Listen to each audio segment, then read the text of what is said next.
Deuteronomy 11. You shall therefore love Yahweh your God, and keep his charge, his statutes, his judgments, and his commandments all your days.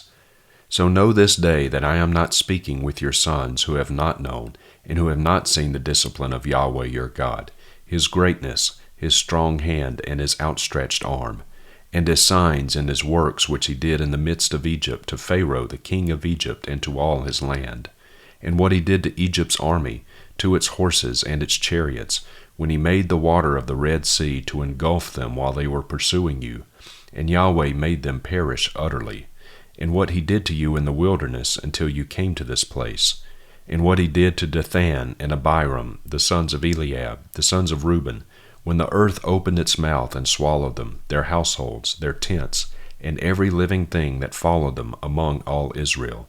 But your own eyes have seen all the great work of Yahweh which he did.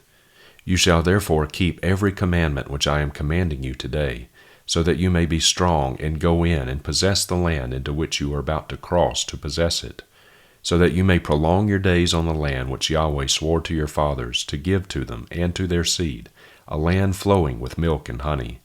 For the land into which you are entering to possess it is not like the land of Egypt from which you came out, where you used to sow your seed and water it with your foot like a vegetable garden.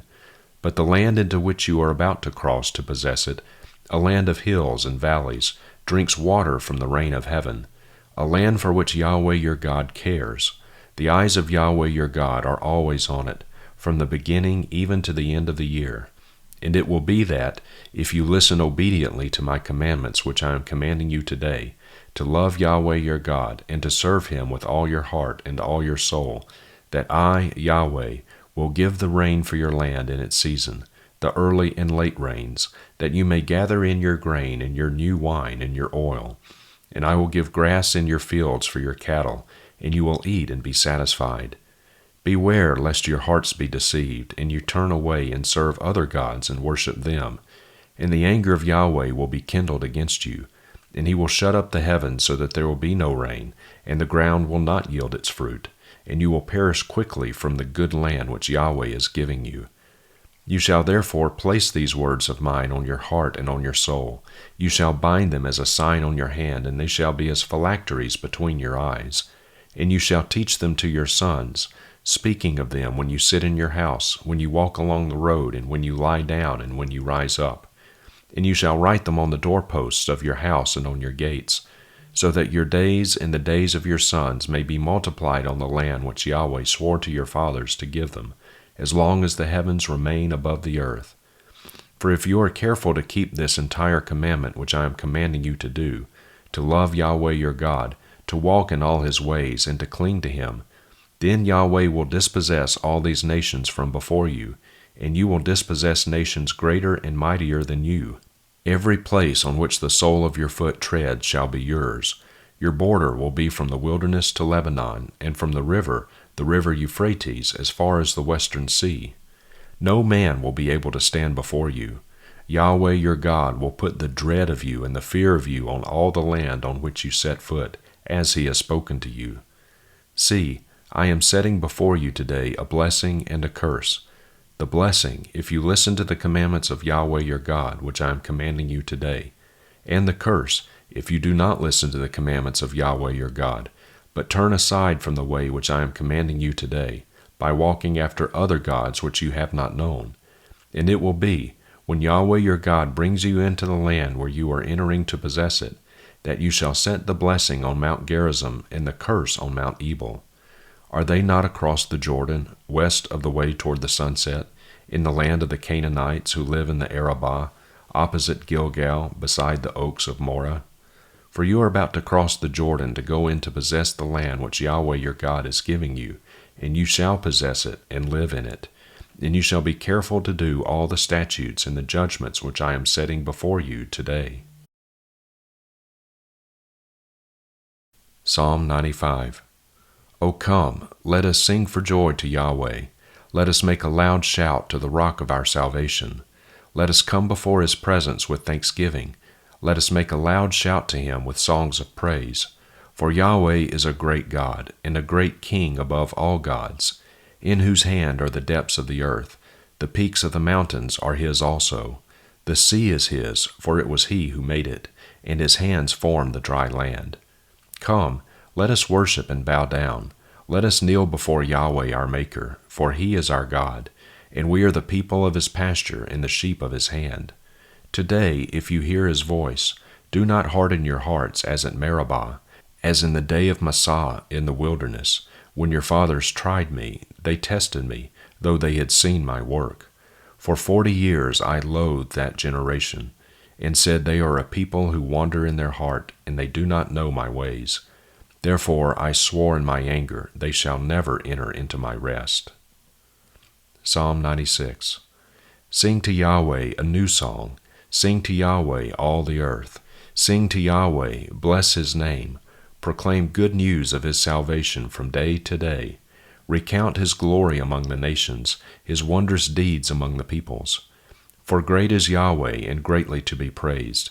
He is more fearsome than all gods, for all the gods of the peoples are idols, but Yahweh made the heavens. Splendor and majesty are before him, strength and beauty are in his sanctuary.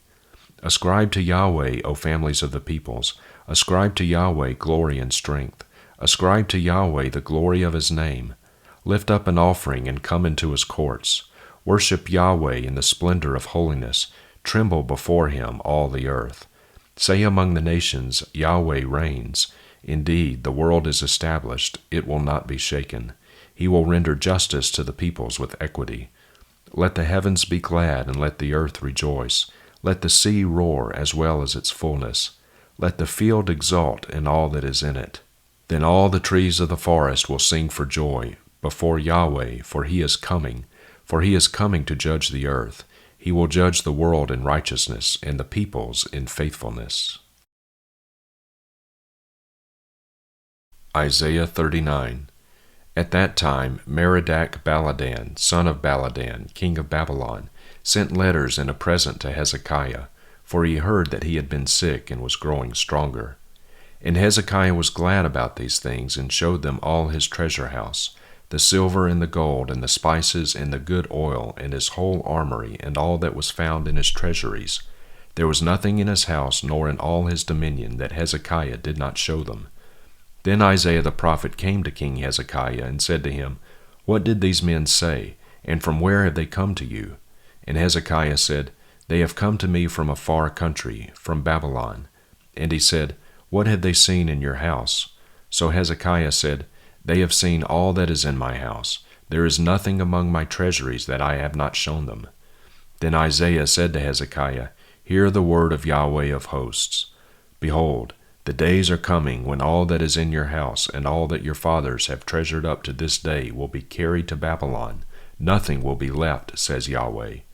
And some of your sons who will issue from you, whom you will beget, will be taken away, and they will become officials in the palace of the king of Babylon. Then Hezekiah said to Isaiah, The word of Yahweh which you have spoken is good. For he said, For there will be peace and truth in my days. Revelation 9.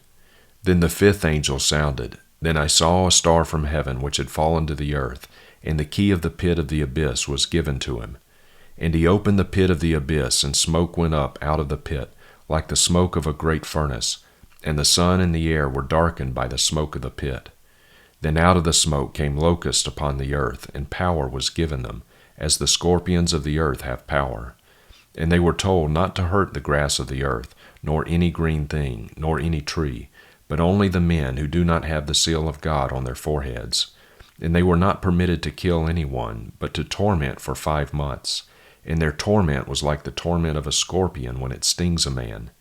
And in those days men will seek death, and will never find it, and they will long to die, and death flees from them.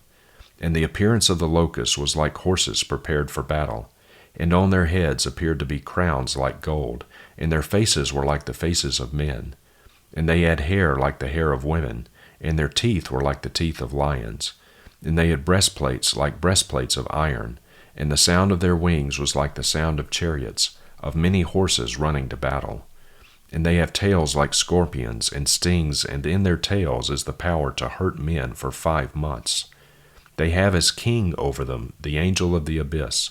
His name in Hebrew is Abaddon, and in the Greek he has the name Apollyon. One woe is past. Behold, 2 woes are still coming after these things. Then the 6th angel sounded, and I heard a voice from the 4 horns of the golden altar which is before God, one saying to the 6th angel who had the trumpet, Release the 4 angels who have been bound at the great river Euphrates. And the 4 angels were released, who had been prepared for the hour, and day, and month, and year, so that they would kill 1/3 of mankind. And the number of the armies of the horsemen was 200 million. I heard the number of them. And this is how I saw in the vision the horses and those who sit on them. The riders had breastplates the color of fire, and of hyacinth, and of brimstone.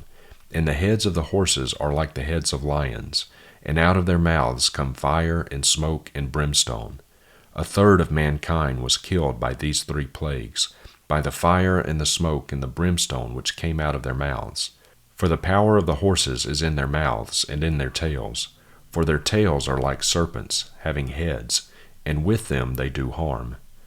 And the rest of mankind, who were not killed by these plagues, did not repent of the works of their hands, so as not to worship demons, and the idols of gold, and of silver, and of brass, and of stone, and of wood, which can neither see, nor hear, nor walk. And they did not repent of their murders, nor of their sorceries, nor of their sexual immorality, nor of their thefts.